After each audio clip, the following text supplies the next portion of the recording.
Welcome to the podcast, Byzantium and Friends. I am Anthony, your host. So there are dragon cultures and there are demon cultures. Bear with me, because I'm making this up as I go along. So dragons are very physical creatures. They spew fire, they fly around. You kill them with a sword to the belly or throat. Whereas demons are,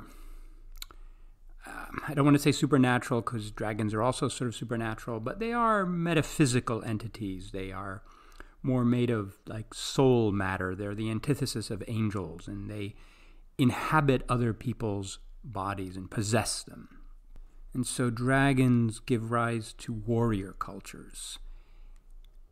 They have heroes against them like Beowulf or Siegfried, about whom sagas are told. Demons, however, cannot be faced with swords or shields. You need prayer and faith. And so the heroes of those stories are priests or saints or monks or ascetics. They're not people who rely on their own sort of physical strength, their own combat readiness. They're people who literally have none of that. They have no inherent power other than to call on the power of God in order to drive out the demon. So it's borrowed power that is accessed through faith and prayer. So very different cultures. The one gives rise to heroic sagas, the other gives rise to hagiographies. So the first kinds of societies are dominated by a warrior class that monopolizes the kinds of stories that are told within it. The second kind certainly features a strong clerical element. The church is usually very prominent, or at the very least controls the kinds of stories that are told within that society. In Byzantium, we're very much dealing with the second kind of society, though, as you will hear, there were also a bunch of dragons.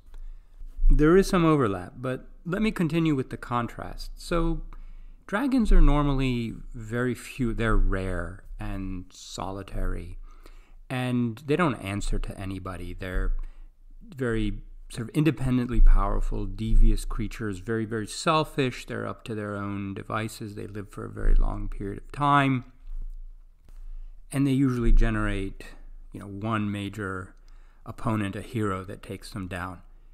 Demons, by contrast, are legion.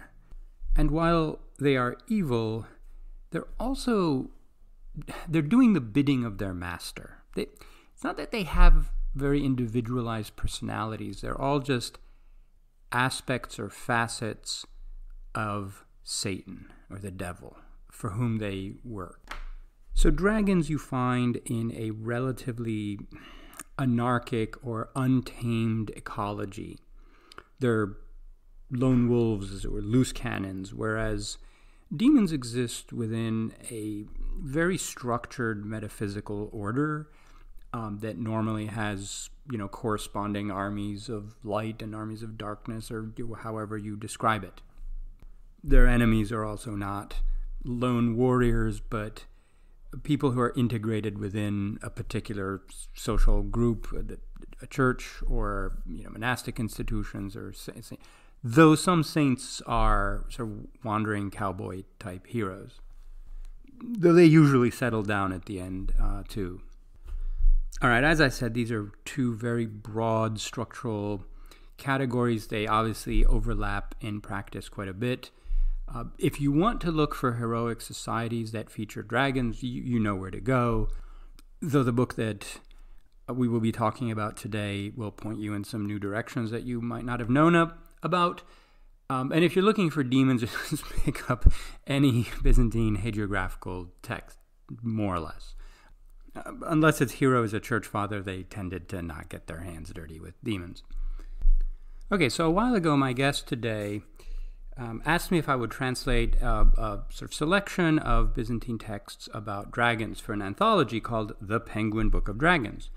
I said, sure. I didn't expect to find a whole lot of dragons in Byzantium. It's not that kind of culture, but upon further investigation, I actually found quite a few. And some of them were quite interesting and disrupted the sort of structural distinction that I drew just moments earlier. In particular, I found one dragon that had holed up in the treasury of the imperial palace in Constantinople, and a saint had to come and sort of drag it out. So that's kind of the opposite. That kind of merges the two worlds in an odd kind of way. The sort of very bureaucratic palace style of Constantinopolitan culture with dragons. My guest is Scott Bruce, who is a professor of history at Fordham University in New York, and he is a medievalist, like Western medievalist, works on like Peter the Venerable and other Latin writers, and he has recently taken on these projects with Penguin, resulting in the Penguin Book of the Undead and the Penguin Book of Hell, and which are anthologies of texts from all kinds of cultures, mostly pre-modern, but across the world, that focus on those topics. The book that I'm holding right here is the Penguin Book of Dragons, which came out now almost 2 years ago, and I have a chapter in there on Byzantine dragons, which is called Draconic Demons and Ogres, Dragons in Byzantium, because anyway, Byzantine dragons kind of mix categories in an interesting way. But you will find in that book dragons from all over the world. So I wanted to thank Scott for that invitation, also for coming onto the podcast to talk about the book and about dragons in general. So without any further delay, here's my conversation with Scott Bruce. Hello, Scott. Welcome to the podcast. Thank you for having me. This is a fun topic. I'm excited to do this. So before we talk about dragons, tell us a little bit about the series of Penguin books where the Penguin Book of Dragons belongs. So there's some very interesting titles there. There's a book of the Penguin Book of Hell, of the Undead, of Witches, and so forth. You've edited a number of those. So what's the goal of the series? Well, I think the idea of the series began as a way to present Western literature in an anthologized form. So instead of publishing full long works in individual Penguin Classics volumes, one of the editors there decided it would be an interesting idea to put together an anthology of sources. And they began with the Penguin Book of Witches, which I think came out in 2014 and was a runaway bestseller. It came out in October. It captured the English-speaking world's interest in witches, and it was really just a collection of primary source texts related to the Salem witch trials. But it got a lot of media attention. So when I approached Penguin about a completely different topic in 2015 or so, 2014, 2015, they saw a model that they thought would be successful.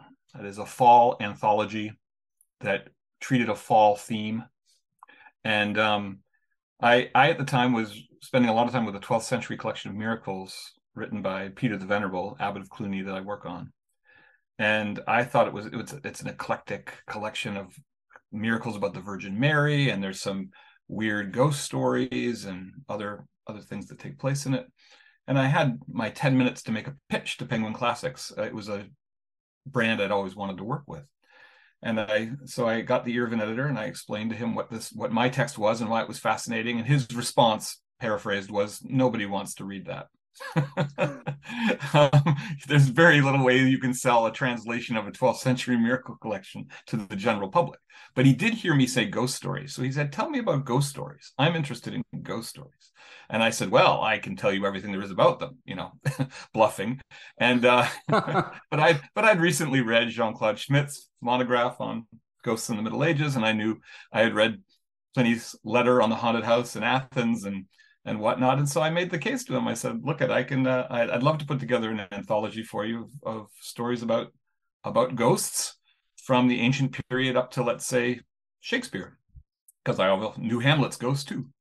And I was just about this was actually in the fall of 2014, and I was just about to leave for a fellowship in Cambridge, and where I had a project underway that I was going to work on. And but I said to him, "Look, deliver the manuscript to you in a year. You don't know me. You have to place your trust in me. Give me a contract and I'll give it to you in a year. And he said, okay, I'll take my chance. So I spent a lot of my time in Cambridge on that fellowship, in the shadow or with the ghost of M.R. James looking over my shoulder, and completed this manuscript and got it to him on time.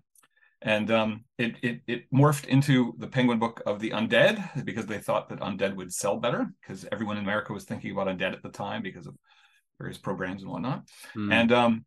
And it worked out well. And it worked out well in the sense that it sold well. And I think if you're an editor, one of the things you like is a reliable author. And so having met a deadline, they thought, oh, this guy can produce. Yes. And so they approached me to do a second one. And they were interested in images of heaven in the pre-modern period or in the Western tradition. And I said, I thought that would be frightfully boring. But images of hell were much more diverse and nuanced and whatnot. And so they said, okay, run with that. And so we did the Penguin Book of Hell, which came out in 2018. And that received a ton of attention. As it turns out, Americans are very interested in hell and the concept of hell. But this one, they gave me the liberty to go all the way up to the modern period. So the final texts in the Hell book actually deal with the Holocaust. They deal with solitary confinement as a kind of punishment, a hellish punishment. They deal with Guantanamo Bay. And so it had a modern relevance that resonated with reviewers, and it was reviewed in a lot of major organs. There was a major article in the New Yorker about it, for instance, that was really, really lovely. And at that point, then my handlers at Penguin said, "You have carte blanche. You can do whatever you want. What do you want to do next?" And I said, "Dragons," for reasons that will become apparent when I talk a bit about my past. Right. So that was great, and the Dragons book also has been as you can imagine, very popular. People are interested in people are interested in entertainment dragons. They're interested in fantasy dragons, and we're inundated with them. I think that if there's more dragons now in our imagination than there ever were in the past. Right. We have an infinite number of dragons, it seems, good, bad, and otherwise. But people are very interested in the history of them. They want to know stories from the past about them, and that's what this book hopes to deliver. A retrospective of dragons that might be familiar and also completely unfamiliar to people who are brought up on modern fantasy dragons. So you're exactly right about editors, that just being reliably on time is so important to them. It sometimes outweighs other qualities that you might have. Indeed. Yeah. And also, so fascinating that you mentioned Peter the Venerable. I was actually reading him this morning. Oh my goodness.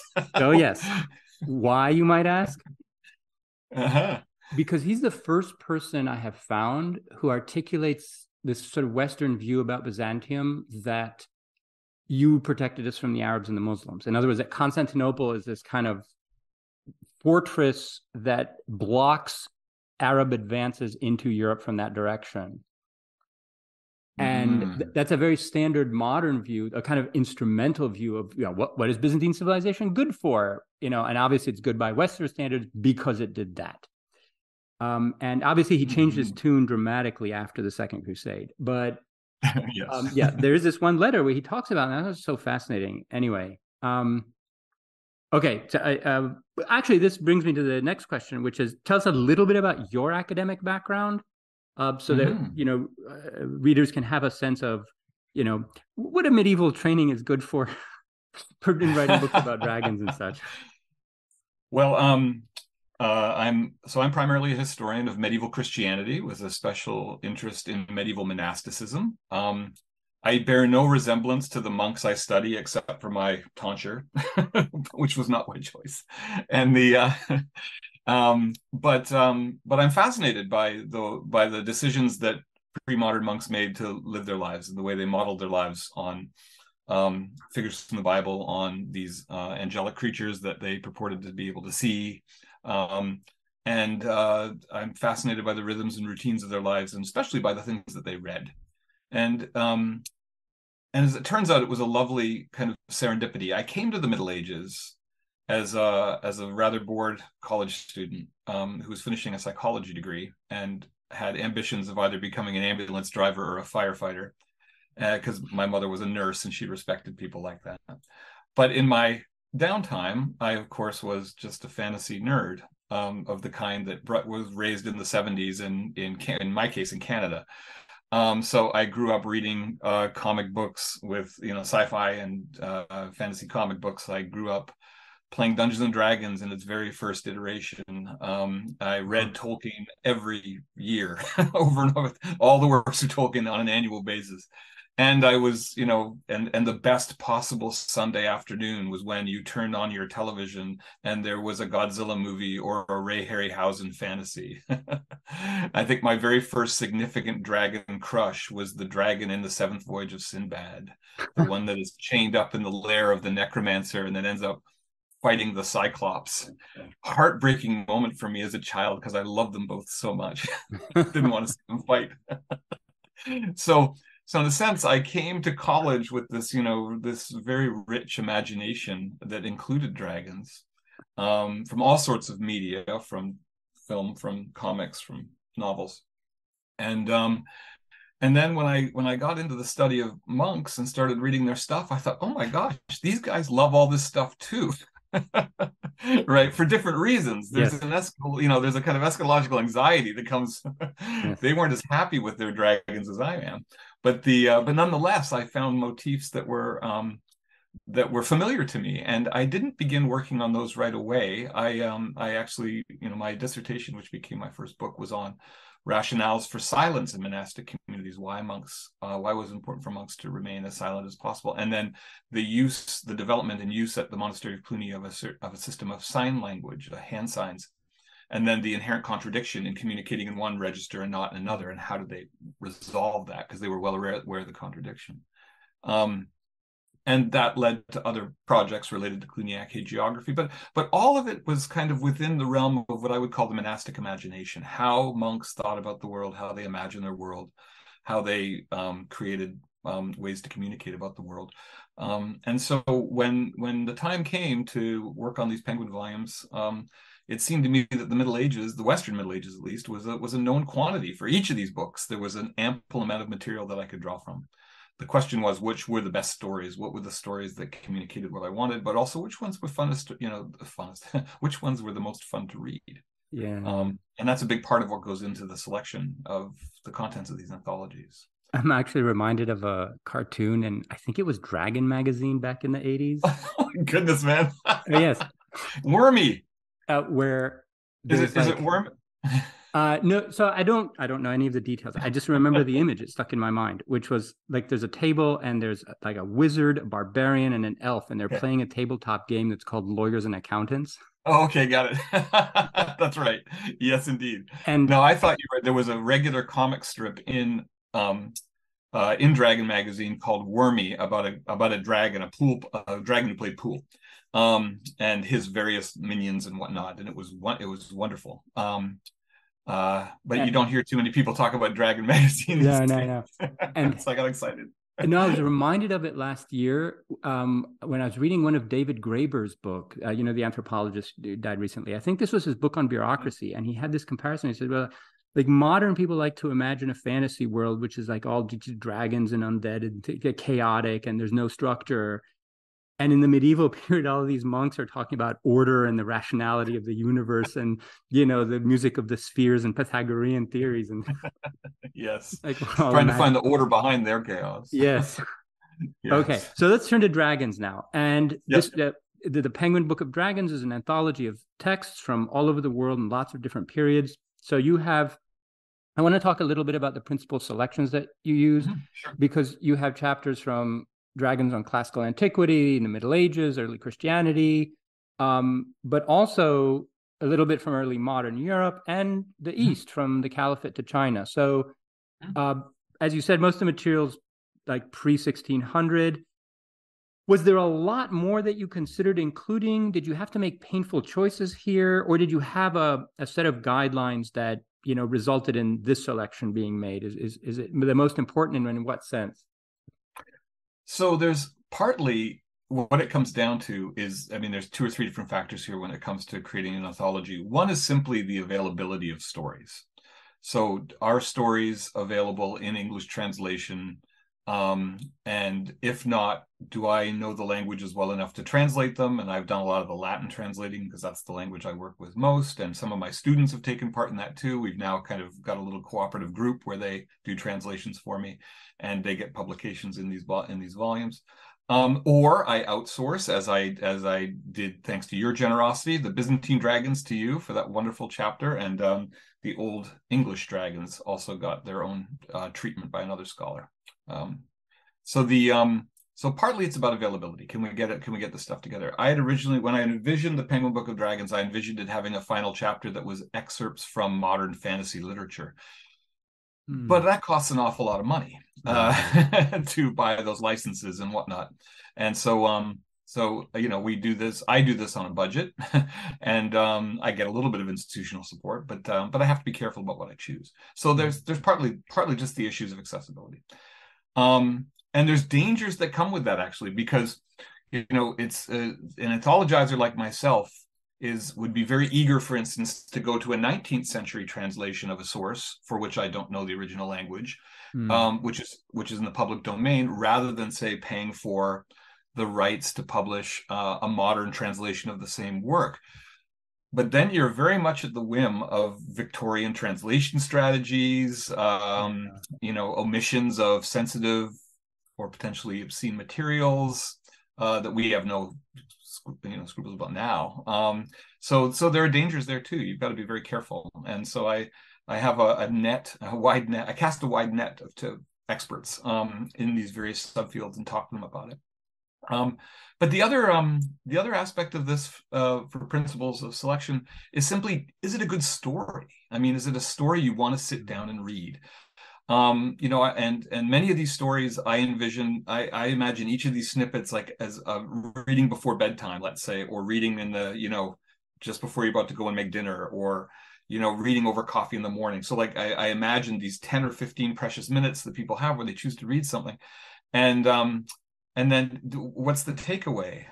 So for instance, I was really hoping to include some kind of major story from Chinese history, for instance, on dragons, only to find in all of my reading that dragons are much more emblematic in Chinese culture than they are features of narrative. So there's no Chinese Beowulf, for instance, fighting a dragon, but dragons are everywhere. But I was so unsure about this that I had long communication with two scholars of early modern China who I know fairly well, and said, really, have we done everything? Have we turned over every stone? Because I don't want to miss it.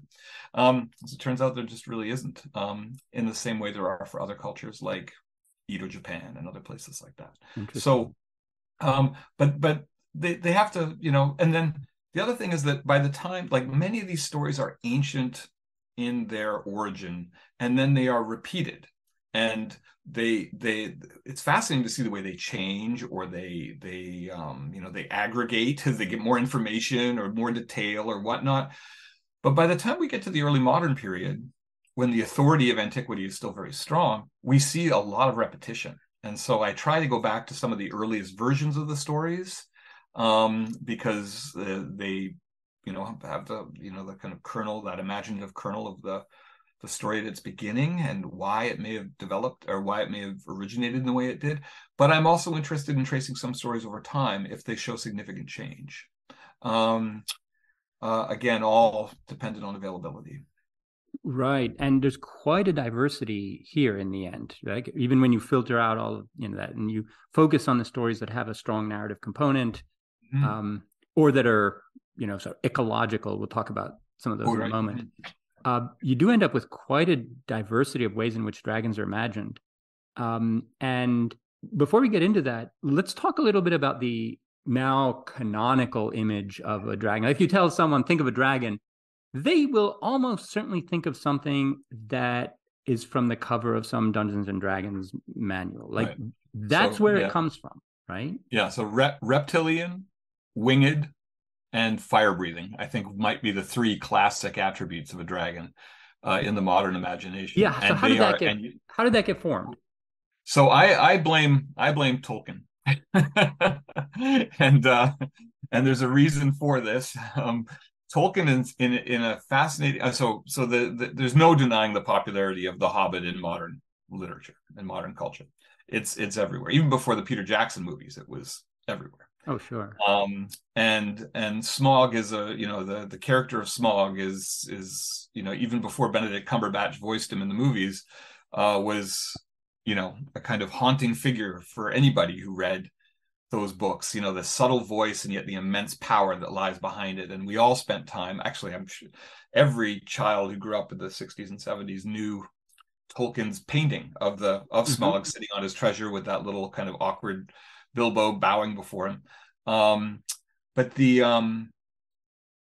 it's not so partly this just comes down to Tolkien filtering components of the early Scandinavian literature he knew so well into this character of Smaug. And normally what we would say is that Beowulf is clearly the archetype here. We know that Tolkien read Beowulf closely. He translated the whole thing. And the dragon in Beowulf bears some remarkable resemblances to Smaug. He hoards wealth. He gets upset when a single piece of wealth is stolen. And in getting upset, he takes wing and he sets fire to everything. And so there's some great similarities there. So the Beowulf dragon is really an important part of this archetype. But the Beowulf dragon never speaks. This is a big difference, I think. And in fact, in the whole tradition of dragons, the ones who speak are much more interesting from a narrative point of view than the ones that are purely monsters or animals and do not speak. And here, Tolkien was drawing on another aspect of Scandinavian literature, the story of Fafnir. And so, yeah, exactly. And so Fafnir was a giant who was changed into a dragon, but not a winged fire-breathing dragon. He is much more like the ancient Greek and Roman dragons, where he's serpentine. He does have a little arm, some kind of little appendages, because he has an armpit. But he doesn't spew fire, but he exudes venom.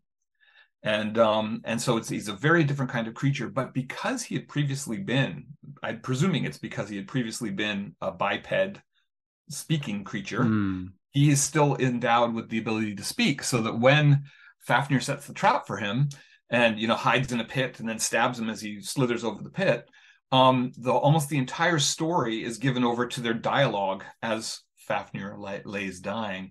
And I think it's the Fafnir story that gave Tolkien the idea that dragons are much more interesting when they talk, because of the mixture, whether they're threatening or whatever they're doing, telling their own history, saying their own names, they become real vivid characters when you give them a voice.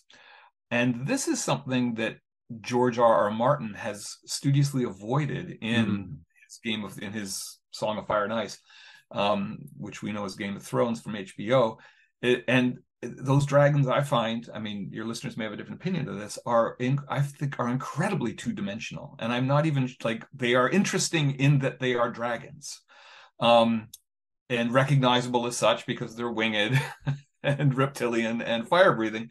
But as characters, right, I thought the potential there was completely lost to have actually three speaking personalities that could have interacted in a fascinating way with the other characters in that incredibly rich and complicated story. So those dragons, to me, the Martin dragons, fade in my imagination because they're almost like the dire wolves in the story. They don't really have any person. They're animal companions that don't have a personality. They just happen to be big. Whereas Smaug is, we all know who Smaug is. Yes, I can't remember the names of the dragons in the Martin stories, and that's telling. The dragon speech is also not like human speech. I mean, dragons are almost in a way that Western medieval Europeans imagined the Byzantines. Very subtle, sophisticated, persuasive, crafty, but treacherous and deceitful, and you can't trust them. Yes. I've been dealing with these images for the past few weeks, so bear with me. Anyway. Well, this is where one of the greatest dragons of modern literature, in my mind, it in a story that does not involve it involves very little fighting, but is because it's a sparring of words, is the dragon that appears in Ursula Le Guin's Wizard of Earthsea, where the wizard of the where the titular wizard Ged seeks out a dragon and converses with it, and then has power over it because he knows its ancient name. Um, that those books are that whole trilogy is just so subtle and so wonderful, and yet so overlooked now. When you think School of Wizardry now, you think Harry Potter, of course. A series that is devoid of interesting dragons, again, pretty much. At least in my mind, none of the dragons in those stories had ever really captured my attention. I sometimes wonder why Ursula Le Guin is so overlooked. I'd heard some interviews of hers a few years ago. She's a fascinating woman. I mean, really immersed in like anthropological and beautiful thought. prose. I mean, I just finished reading the second one, The Tombs of Atuan, to my 11-year-old. And and as you know from having kids, it's, you can choose to play children's music or read children's books, and then you got to suffer through that with them. Or you can choose excellent books and excellent music to play, to expose them to, and then you get to enjoy it. I've continued reading long after she's fallen asleep because the prose is beautiful. Le Guin can write. I don't think the same of Rowling. So tell us now about some alternative conceptions of dragons in the global tradition that's represented in the book here. So there's some that deviate significantly from the modern fantasy script and the tradition that you outlined here. So, I mean, in fact, some wouldn't even be recognized as dragons by most modern readers, but that's what they're called in the text. Indeed. So tell us about some of that variety. Well, one of my very favorites is a story from early modern Japan called My Lord Bag of Rice. The story is from the Edo period, so between the 15th and the 17th century, or maybe a little later than that. And but I accessed it through a translation that was made in the late 19th century by the daughter of a missionary. So we're getting a kind of paraphrase of the original story, I suspect. But this story is it confounds every notion of what a dragon is to me. Okay, the dragon is reptilian, except it's serpentine and aquatic. It has nothing to do with fire. And the human hero who encounters it, finds it lying across a bridge that goes over a lake beside a mountain. It's a picturesque Japanese scene. And he doesn't want to wake it, so he steps over it. But his daring is such that the dragon begins to talk to him. And here, immediately, we have a much better story because we have a dragon who's talking.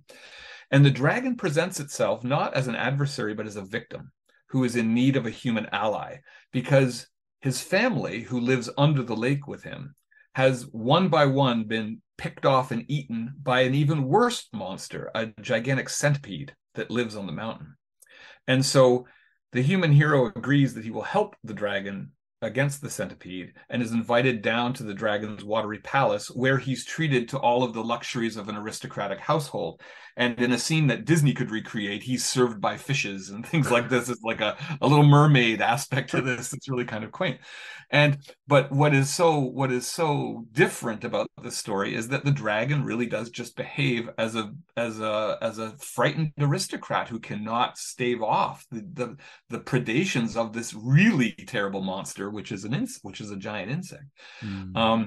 And it's actually really a gripping story because the monster only comes at night. Its eyes glow in the dark. It's so large it wraps around the mountain, and its gradual descent from the mountain as the hero fires his arrows at it is really, really quite compelling.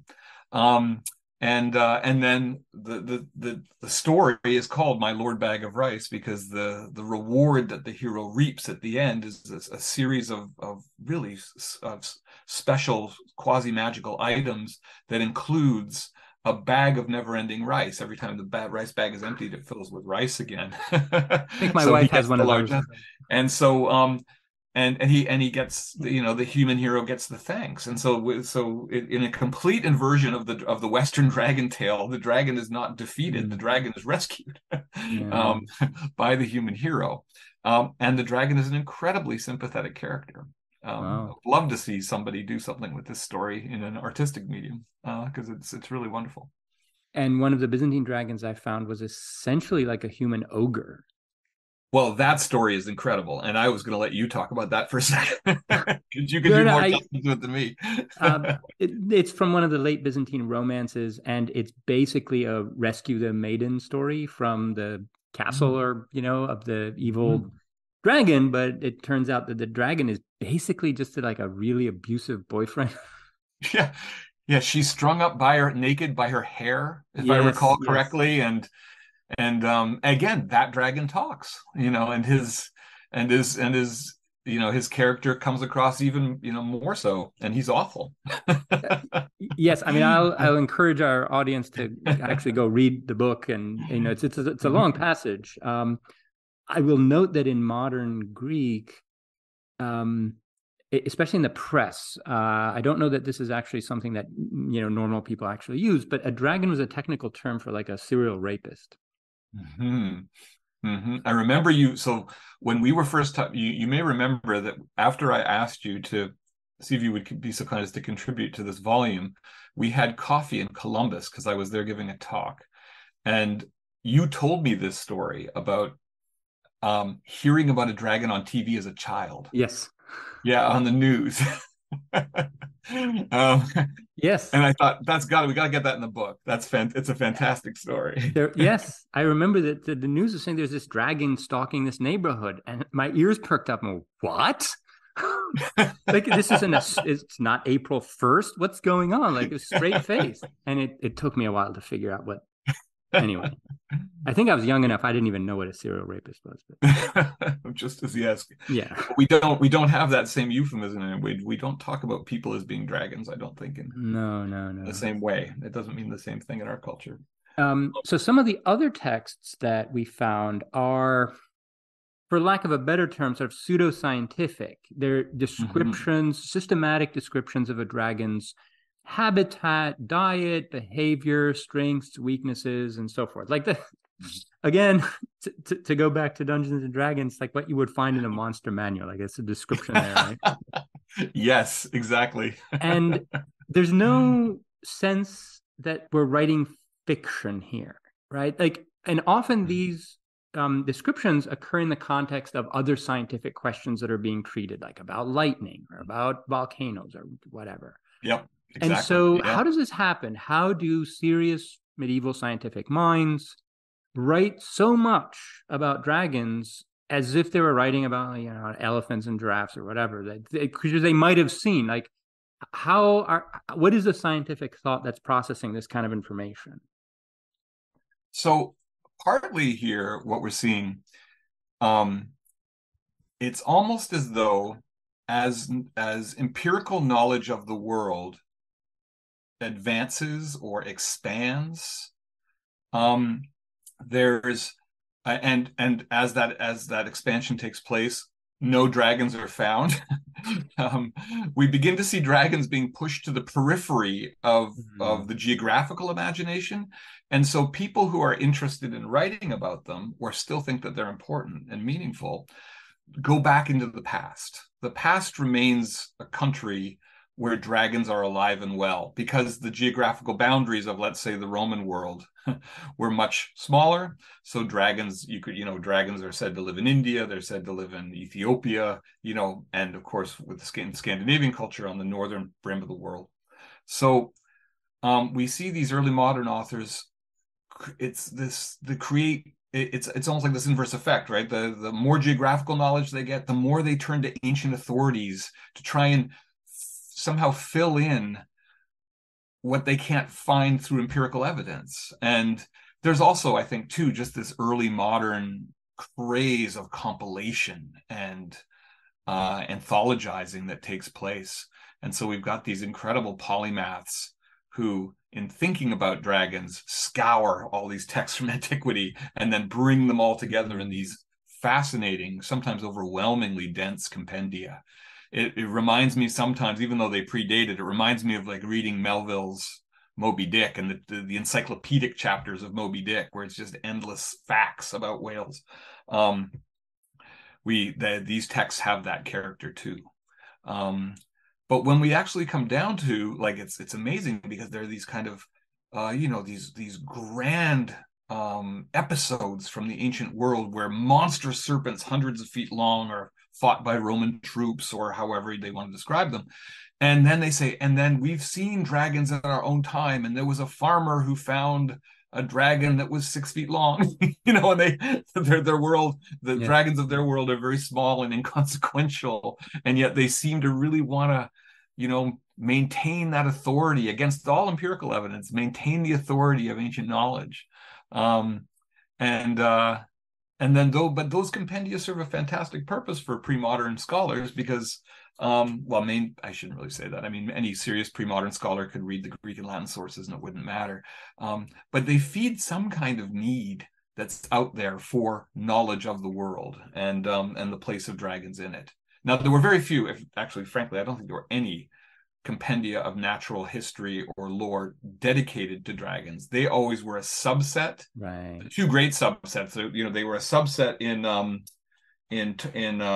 Topsell's compendium about snakes, and then they were also a subset of subterranean fauna in Athanasius Kircher's work on the lands underneath our own, the subterranean worlds.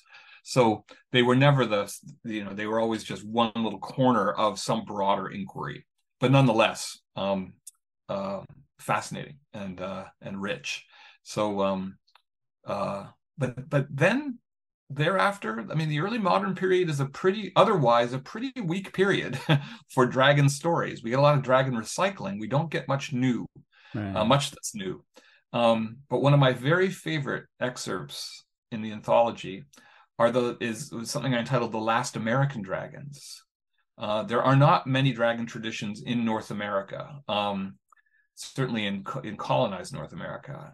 But at the end of the 19th century, there was a brief flurry of dragon sightings in the American Southwest and in California. At that point, still largely unexplored, thoroughly explored, and again, almost always the case of cattlemen or loggers who encounter some kind of strange creature in the wild. Usually they kill it with their guns, and there are reports of where the body lies, but nobody's ever seen it and whatnot. But those stories rapidly fade away by the turn of the century. Yeah. So you mentioned the need to not necessarily to believe, but to retain that category as kind of operational in your scheme of the world, because you can hang a lot of things on it, and not just ancient authorities, but dragons signify different important things that people want to talk about. So let's turn to the question of what dragons mean. And there was a while when I wrestled with, Tolkien's famous essay on Beowulf, right, where he's pushing against the allegorization of everything that's not, strictly speaking, sort of scientific natural. And because that's a tendency, right, is to treat everything like that as a kind of metaphor or an allegory. And he insisted on the logic of the story requires that the dragon be physical and real, and when you hit him, it bleeds, right? And so he didn't much like these kind of allegorical readings.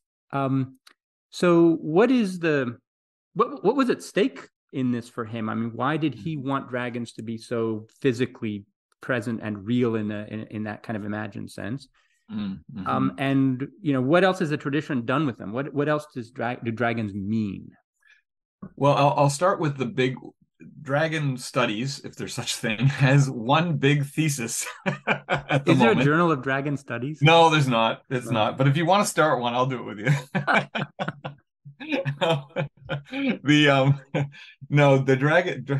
The big dragon thesis at the moment has been written by an anthropologist whose name is David Jones, who almost 20 years ago wrote a book called An Instinct for Dragons. And in An Instinct for Dragons, he argues that dragons exist in our imagination because they are an amalgam of the three major predators that we understood to be dangerous when we were less advanced than we are now. So that they combine all the elements of the eagle, the leopard, and the snake. And so they are this amalgam of, they're kind of literally like a chimera without the goat, I guess. Huh. And Yeah. the so large predator cat, large predator bird, large, well, predator reptile, dangerous predator reptile.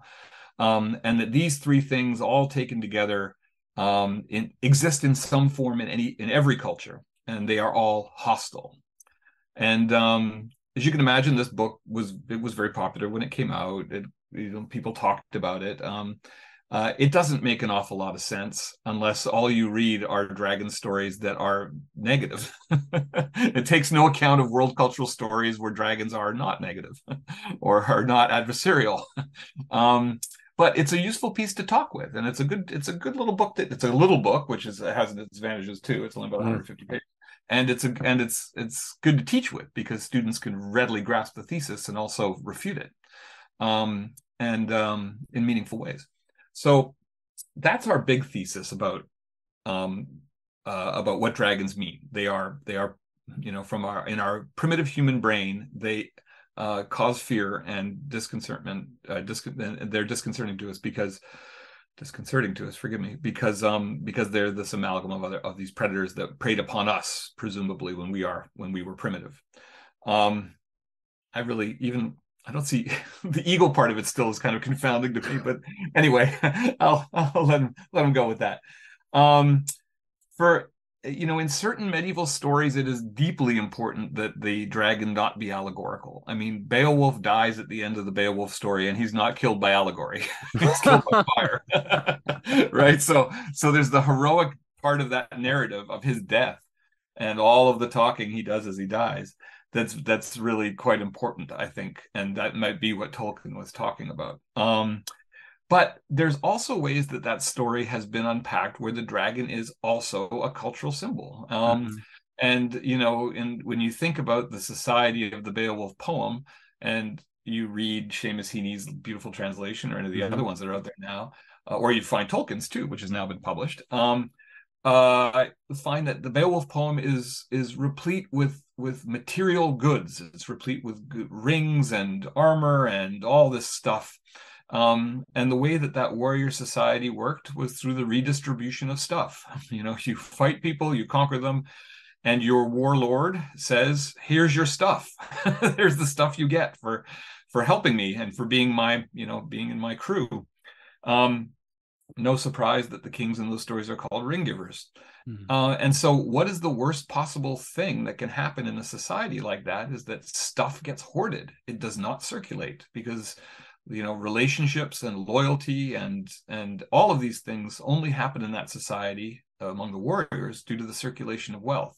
So, the reason in some ways the Beowulf dragon is monstrous is because he dries up that circulation and prevents these societies from functioning. So that's a very instrumental read on how a dragon works, but it actually works within the logic of that society in the same way the Grendel monster works within the logic of that society. This society that is trying to do away with the blood feud, the kind of impulsive Mhm. murder response to violence against yourself by instituting laws. And what does Grendel represent but laws mean nothing to him and he murders at will. He's the weird shadow of the society as it fears itself to be. So there are ways in which we can unpack those monsters. I teach a class on monsters at Fordham, and we do this with the Beowulf poem and with other stories too. Um, and then we unpack modern monster stories and say what's at the root of what do monsters tell us about the society that creates them. Whether those monsters are serial killers hell-bent on murdering sexually active teens or Yeah. Yeah. any other possible thing. We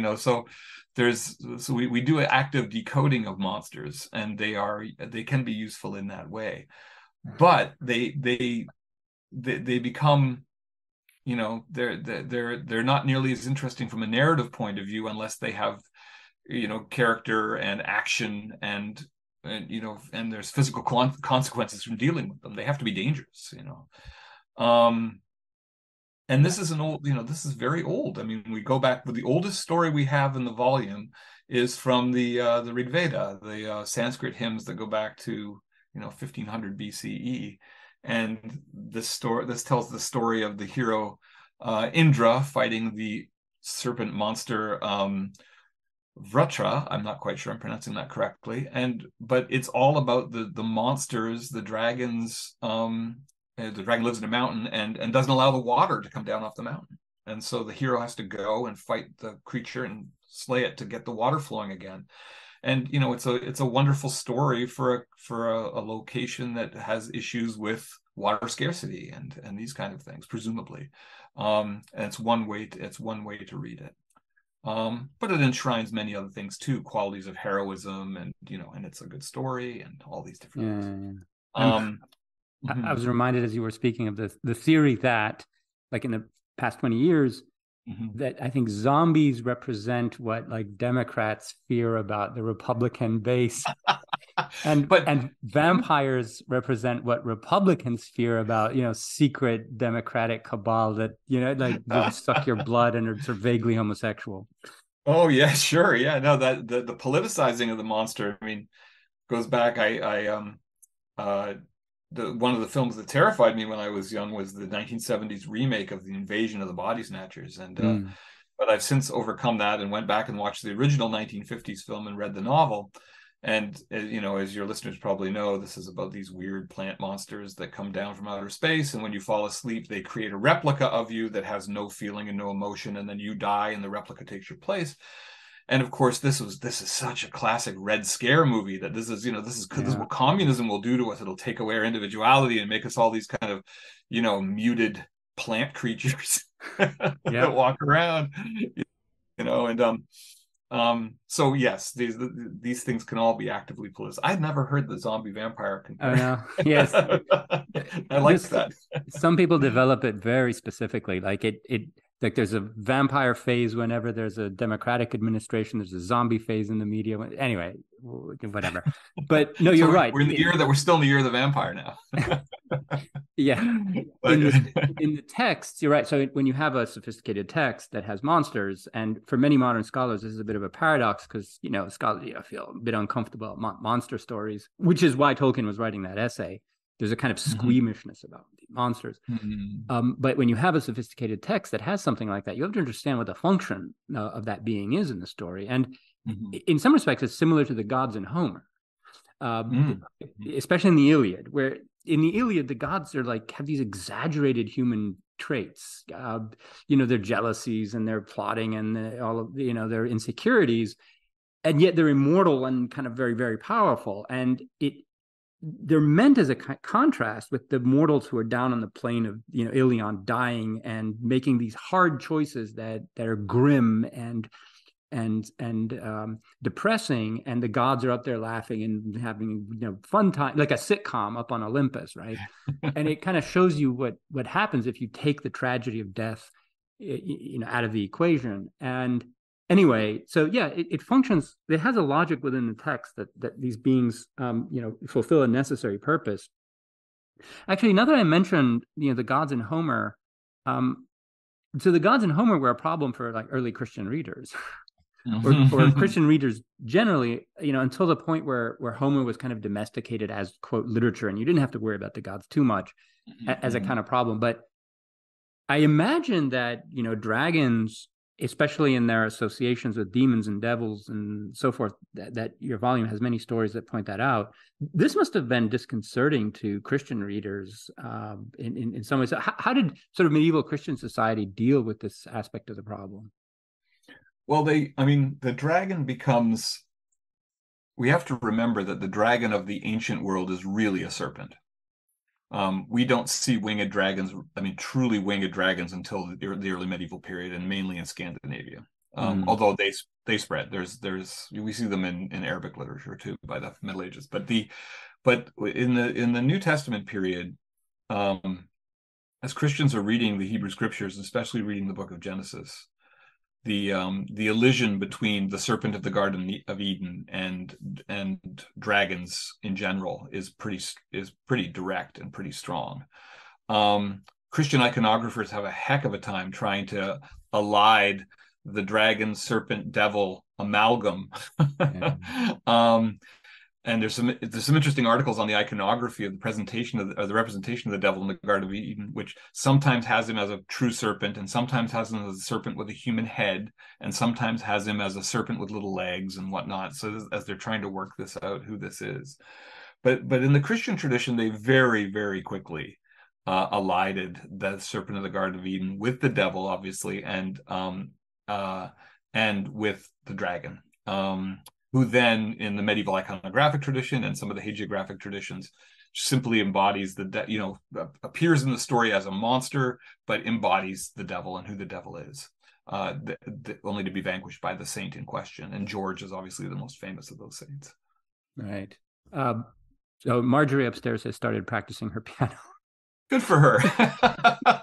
There's a grand piano literally 6 feet or whatever above my head, and it's kind of, I don't know, but pretty soon she's going to start pounding away on it, and everyone will hear it. So that's okay. We'll wrap up. We can, this is a good place to wrap it up. Any final thoughts, or like, what's the next volume? The Penguin Book of Demons. Right. Is the next one. No lack Penguin was very interested in a book about which I pitched as a kind of history of invisible companions, and they said, no, we really want evil ones. So we moved very quickly from the kind of intermediary spirits of the ancient world to the fall of Satan and the angels, and into the Christian demonic tradition. So and then hopefully a coda on Philip Pullman's daimones in the oh boy, I'm just thinking of if my editors made that a habit of asking me every time I propose a volume to them, yes, but can it be evil? Yeah, that's right. That's it. Can it be evil? No, they really specific, and there's no end of it. This one, the penguin, it's under contract. It's in the works right now. The manuscript will be done in December. But this one again ranges incredibly widely from the ancient world to ancient Judaism, really, all the way up to stories of the cannibalistic Wendigo in the Canadian North, right? An ode to my homeland. All right. And and there will be stops in Byzantium along the way and other places too. Yes, no lack of demons. So the book it's the Penguin Book of Dragons. Scott, thank you so much for inviting me to participate in it, and also for coming onto the podcast. Thank you. Right, thank you so very much for inviting me today, and how wonderful. And thanks so much, Andy. I'll see you at Fordham in a couple months then. I can't wait. All right. Take care. All right. Take care.